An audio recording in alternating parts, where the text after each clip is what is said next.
নমস্কাৰ জনাইছোঁ সকলোকে মোৰ অন্য এটা ভিডিঅ'লৈ আপোনালোক সকলোকে স্বাগতম জনাইছোঁ। আজি মই বনাম কচুৰ ঠুৰি মচুৰ দাইলৰ লগত।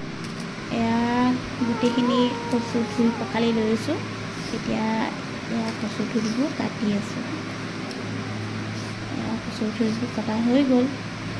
তাৰপিছত এয়া পূৰা ৰেডি কৰি লৈ লৈছোঁ গোটেইখিনি যি দিম।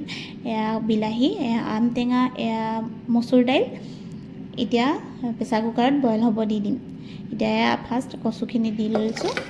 কচুখিনি দি তাত এতিয়া আম টেঙা, দাইল, মচুৰ দাইল, তাৰপিছত বিলাহী গোটেইখিনি দি আৰু তাত কেইটামান জলকীয়া দিম, মানে এইকেইটা কণ জলকীয়া বুলি কয়, সেইকেইটা দি দিম।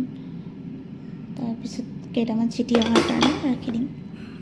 আৰু কচু আমাৰ কাৰণে বহুত বেছিয়ে ভাল, আইৰণ থাকে তাত। আৰু এতিয়া চিটি মৰা হৈ গ'ল। আৰু এয়া তেলত পিঁয়াজ দি দিছোঁ। তাৰপিছত আদা নহৰু দিম আৰু জলকীয়া কেইটামান দিম। মই জলকীয়া খাই বেছি ভাল পাওঁ কাৰণে মই জলকীয়া অলপ বেছিকৈ দি দিছোঁ। নিমখ হালধি দি বইল কৰি ৰখা কচুখিনি দি দিছোঁ।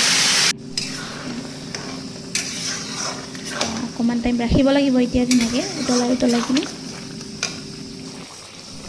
তাত এতিয়া মই নেমু চেপি দিম যাতে সোৱাদটো আৰু দুগুণ বাঢ়ি যায়। সেইকাৰণে এতিয়া মোৰ কচু হৈ গ'ল খাবৰ কাৰণে। যদি মোৰ ভিডিঅ'টো ভাল লাগিছে প্লিজ লাইক কমেণ্ট শ্বেয়াৰ কৰি দিব। আজিলৈ বাই।